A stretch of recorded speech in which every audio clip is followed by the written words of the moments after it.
করবো মাছের পেটির ভুনা। তো এখানে আমি মাছের পেটিটা ভালো করে ভেজে নিয়েছি। এখানে একটা আলু, একটা পেঁয়াজ ভালো করে কুচিয়ে নিয়েছি। এখন তেলের মধ্যে আগে আলুটা দিয়ে ভালো করে ভেজে নিব।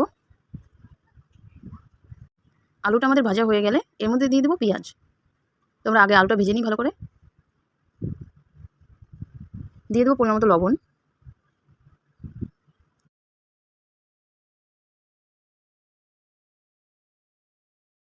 আলুটা আমাদের ভালো করে ভাজা হয়ে গেছে। এখন কেটে রাখা পেঁয়াজটাকে দিয়েও ভালো করে একসাথে ভেজে নেব।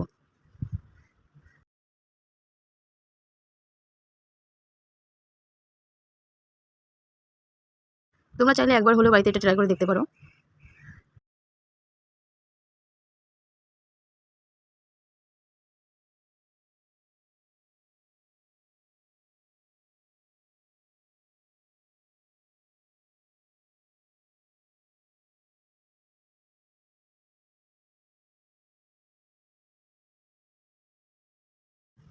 পেঁয়াজ আর আলুটা আমাদের ভালো করে ভাজা হয়ে গেছে। এখন দিয়ে দেবো মাছের পেটি।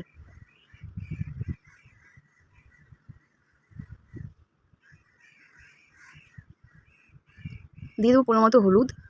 আমরা আগে লবণ দিয়েছি, ওর জন্য লবণ দিব না। মাছের পেটিটা ভাজার সময় আমরা লবণ দিয়ে ভেজেছি, ওর জন্য লবণটা দিব না।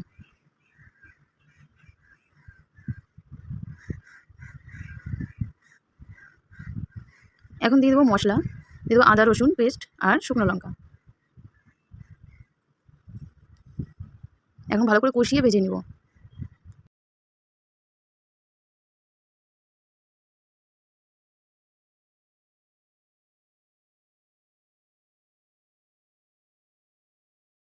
আমাদের মাছের পেটি থেকে অনেকটাই তেল ছেড়ে দিয়েছে।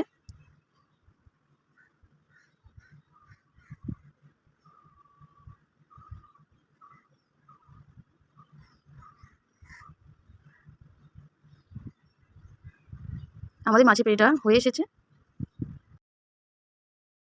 আমাদের কাতলা মাছের পেটির ভুনা রেডি। আমরা এখন নামিয়ে নেব। কেমন হয়েছে সবাই কমেন্ট করে বলবে প্লিজ।